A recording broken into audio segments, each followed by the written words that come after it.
Acara Risalah akhir tahun telah diselenggarakan di Nusa Tenggara Barat pada tanggal 22 Desember 2024. Acara ini mengangkat tema Kepemimpinan Sekuler Menyengsarakan, Kepemimpinan Islam Harapan Masa Depan. Acara tersebut dihadiri oleh para tokoh, dosen, dan para aktivis muslimah di Nusa Tenggara Barat. Bagaimana tanggapan para tokoh muslimah terkait dengan kepemimpinan hari ini dan kepemimpinan harapan masa depan? Langsung saja kita simak inspirasi tokoh muslimah.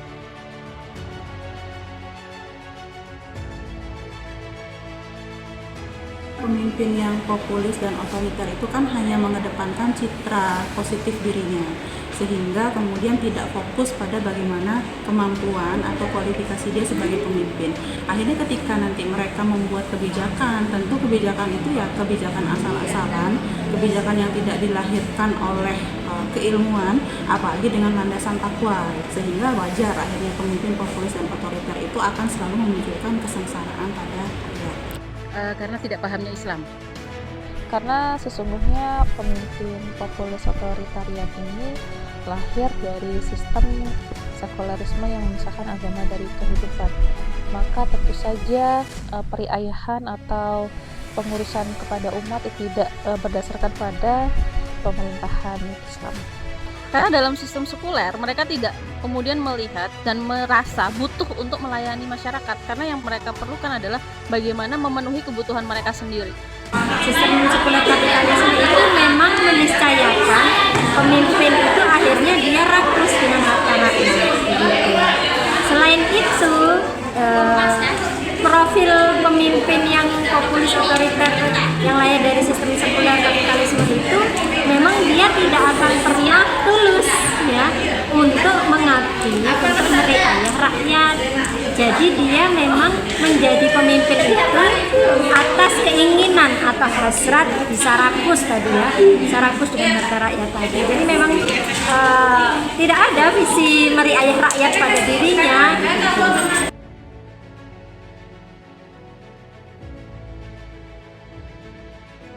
Pemimpin ideal dalam Islam itu kalau yang saya pahami harus kemudian punya kekuatan saksiyah atau kepribadian sebagai pemimpin itu sendiri.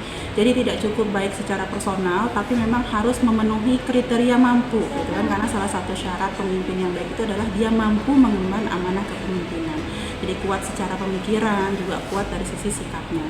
Yang kedua, tentu dia harus bertakwa, sehingga ketakwaan itu akan memunculkan yang namanya muraqabatullah, merasa takut, selalu merasa diawasi oleh Allah. Dan dia ketika akhirnya membuat kebijakan, ketika dia mengurusi rakyat, tentunya dia akan selalu merasa nanti itu akan dipertanggungjawabkan di hadapan Allah. Dan yang terakhir, karakternya itu adalah harus lemah lembut ya, serta penuh kasih sayang kepada rakyatnya, sehingga tidak akan menjadi sosok yang otoriter, semena-mena, sewenang-wenang seperti itu. Yang pertama, dia harus memiliki kekuatan saksiyah atau kepribadian Islam. Yang kedua, dia harus bertakwa kepada Allah Subhanahu wa taala. Lalu yang ketiga, dia harus mencintai rakyatnya dan dia juga dicintai oleh rakyatnya. Profil sesuai Islam adalah ketika dia menjadikan ketakwaan itu sebagai standar tertinggi begitu. Dan kemudian dia memiliki syakhsiyah yang kuat. Pemimpin yang sesuai Islam itu yang pertama adalah tentu dia bertakwa kepada Allah, sehingga pada akhirnya kebijakan-kebijakan yang lahir dari apa yang beliau tetapkan itu ya berlandaskan pada ketakwaan dia kepada Allah, sehingga dia tidak menyengsarakan umat seperti itu.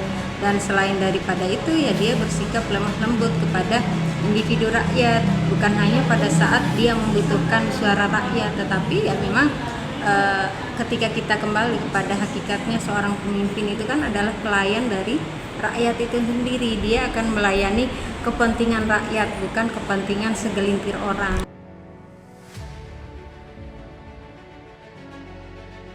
Kalau menurut saya tidak akan bisa lepas gitu ya, karena memang pemimpin yang populis otoriter itu kan lahir dari rahim sekuler demokrasi. Jadi selama sistem demokrasinya masih ada, kepemimpinannya belum beralih kepada kepemimpinan Islam, ya hanya akan ganti orang saja, tapi otoriternya akan tetap sama. Tidak mungkin lah hasilnya tidak akan tercapai. Mustahil. Tentang rakyat ya, karena kita adalah kaum muslimin, maka sesungguhnya sebagai seorang Muslim kita harus diperintah berdasarkan aturan dari Allah Subhanahu wa taala. Jadi maka untuk melepaskan penderitaan rakyat Islam dibutuhkan memang aturan dari Allah Subhanahu wa taala. Karena derita rakyat itu justru karena sistemnya yang meniscayakan penderitaan itu, maka mustahil ya. Jadi pergantian orang, pergantian nama itu tidak akan pernah melepaskan rakyat dari penderitaan yang sesungguhnya. Ya tidak mungkin ya kalau kita lihat ya untuk mengganti pemimpin itu ya kalau tidak diganti dengan sistem Islam seperti itu. Karena memang pada faktanya ketika kita melihat pemimpin pada sistem sekuler kapitalisme hari ini ya yang terjadi adalah kesengsaraan itu ya tetap ada seperti itu.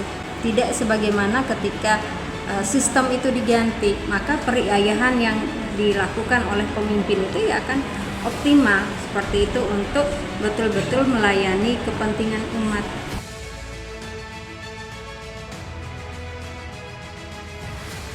Insya Allah dari apa yang kemudian sudah dipahami selama ini, juga dari forum-forum diskusi bersama tokoh-tokoh umat yang lain, selanjutnya kami akan berusaha untuk menyampaikan itu juga ke tengah-tengah umat dalam forum majelis taklim bisa jadi, atau kemudian dalam kontak-kontak dakwah ke kalangan sesama ibu-ibu gitu ya, sehingga akhirnya yang memiliki kesadaran itu bukan cuma kami gitu ya, tapi semua sadar, semua sama-sama paham, semua sama-sama yakin dengan kebaikan dari kepemimpinan Islam itu, dan tentunya akhirnya semua sama-sama bergerak untuk mewujudkannya insya Allah. Kebenaran itu harus kita tetap sampaikan walaupun terpaan yang menerpa kita, bagaimanapun juga kita harus tetap itu sampaikan kebenaran. Tidak akan kita menyerah. Kontribusi yang dapat kita berikan khususnya sebagai tokoh kepada umat adalah mendakwahkan Islam. Yang perlu kita lakukan adalah berjuang bersama untuk menjadikan sistem Islam sebagai standar dan tolak ukur untuk mewujudkan kepemimpinan.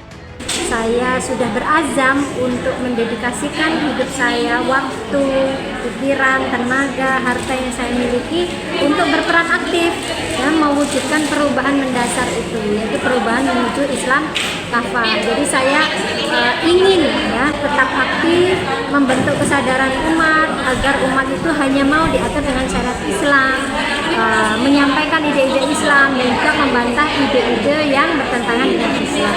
Terus menyiapkan umat dengan cara melakukan penyadaran terhadap umat dengan menyampaikan opini-opini Islam kepada umat sehingga umat sadar dan mau mengambil Islam untuk solusi dari segala permasalahan hidup dari sisi kepemimpinan yang ada pada hari ini sebagaimana yang memang dicontohkan oleh Rasulullah SAW.